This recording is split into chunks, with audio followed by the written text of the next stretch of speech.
はいどうも、リモート会議室やっていきたいと思います。今回はこんな感じのキャップカットで効果音を使う方法について紹介していきたいと思います。まずは編集したい動画を取り込んでください。通常の音声に関しては動画をタップしてこちらの音量を押すと音の調節をすることができ、クリップの音声をミュートというところを押すとその動画の音声を消すことができます。オーディオの吹き替えという部分では iPhone のマイクを使って映像に音声を吹き込むことができます。そして今回紹介する効果音はこちらのオーディオのエフェクトから追加することができます。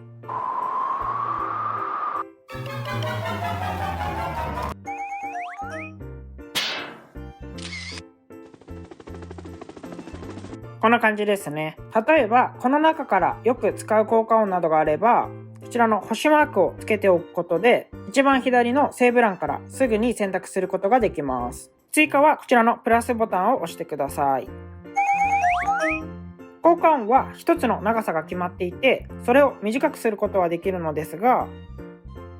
長くすることはできません。例えばこの効果音は何秒というふうにこちらの横で秒数が決められています。なので長くしたい場合はこちらを選択しコピーを押して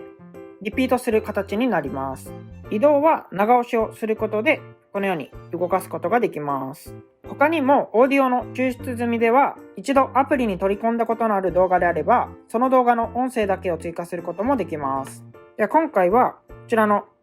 消える瞬間に効果音をつけたいと思います。